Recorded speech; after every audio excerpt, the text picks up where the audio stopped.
and shine. It's your morning marijuana motivation time. I'm your host with the Moses Marquis saying every morning I get up. Yeah, I'm blessed to live my life. We out here in Vegas. The LVOG is shining. It's the shine of Vegas with the shine of Vegas on at the same time. You can hear the cicadas in the background. That means it's 110 temperature out here. Your boy loves his life. I love talking, walking, breathing, touching, sexing, kissing, jiving, making sure that car's still there, not towed. Man, that's been and okay, here this is why we're in spite of ourselves. So, in spite of my anger, even with the universe talking to me, I still wrote a note in anger and said, "Get your car out of my tow spot. Y'all have your car towed, right?" Exactly. In my anger, I didn't get a chance to write down a note in my non-anger, my non-aggressive self, to the neighbors, put one on our window saying, "This is ours, don't tow it." And there's so much out there, lessons that we learn in spite of ourselves. I think that's the hardest lessons to learn are the ones that we bounce off of our own heads. We have the opportunity to learn at every turn, and yet most of us are really stubborn and we want to do it our way, even though the universe is begging us to not do it our way, but we're so used to it. I found that I was addicted to my aggression. I'm aggressive. My wrestling techniques, my lifestyle, I've always just been aggressive towards life, and that's not always the best tact. I used this story when I was a kid, about middle school, 12, 14, and we were cutting wood in Colorado, and I was shoveling wood. I mean, I'm chucking these wood blocks like all the way down this mountain, about a quarter mile down a mountain, and it's hard work, and I'm getting aggressive, and I'm getting angry, and I threw. Now we're stacking them in the back of the truck, and I threw it through the back of the truck, and I broke my stepdad's back. Why are those windows made out of glass? I'll never know, but I broke out that black glass, being aggressive, and he was mad as fuck at me. And the lesson in that one was, you don't always have to use max force. You know what I'm saying? And I'm such a max force person. I mean, fuck, I go live every morning doing a marijuana motivation and just motivating people because I'm motivated. I got that sort of fire in me. And I mean, it makes me want to fight back. And like I was talking about punching life back, I'll put that message up here. But that's what it is, It's one of those situations where I find myself, in spite of myself, still doing the same thing. So that makes me my own worst enemy, and we got to talk about it. So I'll use myself, case in point. Aggressive, am I aggressive? Not fit for everyone. And I've turned people off, I've turned opportunities off, and I've created situations where now we got to move out. And it's like, fuck, dude, we have a nice full spot here. Everything was comfortable, bills were paid, everything was organized and clean, and now I had to shake it up. Now I can convince myself that the shakeup is good for future endeavors, and it's nice to have not be complacent. But it's also in spite of myself, right? So in spite of myself, in spite of my bubble guts in the morning for eating ice cream, I'll still eat ice cream at night.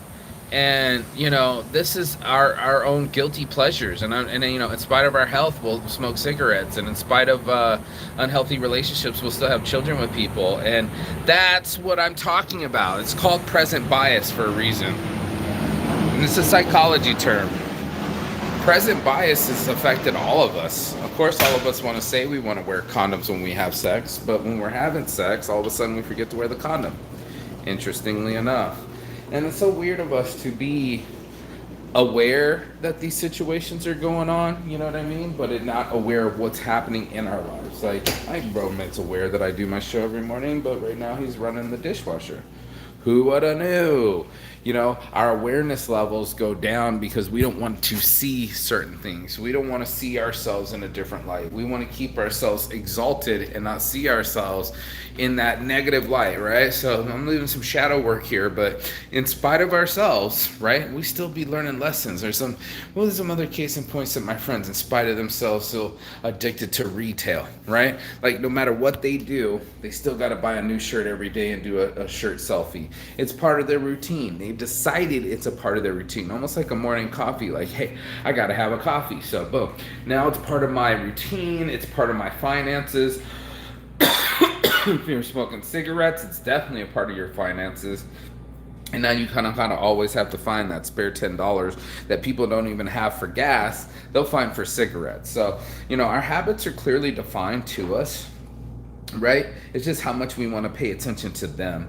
That's in spite of ourselves, right? So, even presented with the information, we still tend to choose the same breakfast or the same route to school or driving to work.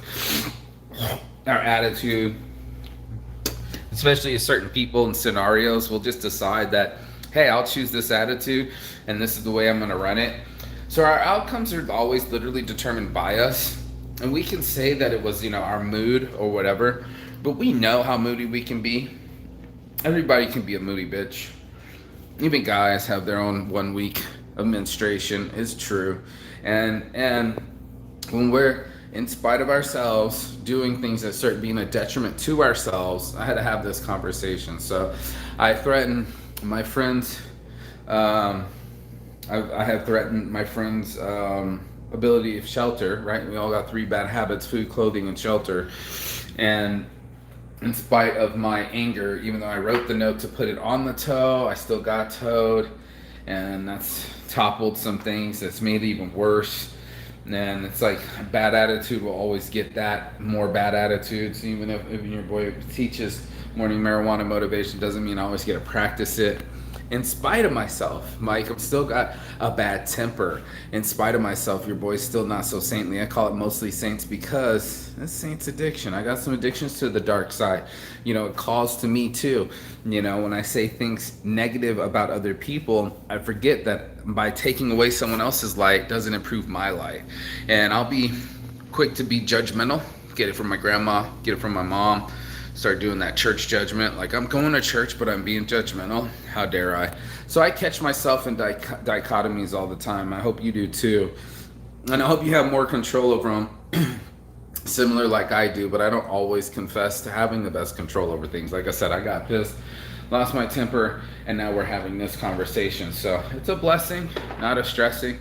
I love my life. It hasn't changed. From my friends that watch the show and check on me, I'm good. I'm solid. Life is really good, actually.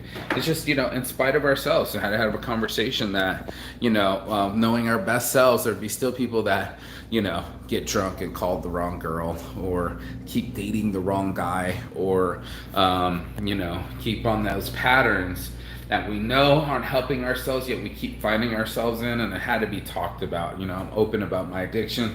I'm open about my habits. I want people to choose better habits. That's the whole reason of having Saints Addiction, was that we can all choose better habits. We don't have to be slaves to our habits. We don't have to be people that keep making the same mistakes. So I like to find in myself to apologize or recognize myself in situations faster.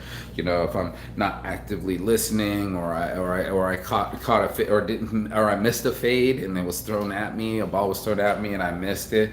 I like to rapidly apologize for things like that. I don't want to continue the brain bashing. I don't think it's smart for us to just keep banging our heads up against the wall. Being stupid and stubborn is what I call that. So let's unfuckle ourselves. Let's take our heads out of our own asses, shall we? Sometimes it takes a deep breath. Sometimes it takes recognition. And it also takes an outside force sometimes. That's actually what I love about having assistant coaches that are up from on high above the game, which is at game speed. It's hard to see, but someone else watching above got your back and said, hey, that's that block that you need. Hey, this is another route to go. And that's what I'm going to do. So I'm going to keep my routes going smooth. In spite of myself, even your boy still be self-sabotaging. And I hate it. So I had to talk about it this morning and put some light on a subject that I know all of us go through. And it should be talked about. But that's what we do. We talk about the tough subjects here at Saints Addiction. So if you got anything out of this, share, like, subscribe. Give it to the friend that needs that foot up their ass. That's what I do the morning marijuana motivation time every morning, live. And until YouTube keeps trying to delete it or block it, I'm already high. So try to stop those words, YouTube. Peace and love. And as always, Chigatan. That means goodbye, but not forever. In Phoenix, I'm going to let this light glow on me. And shine. That's what Saints brands do. That's what we Saints do. Peace and love. See you on the other side. Ciao.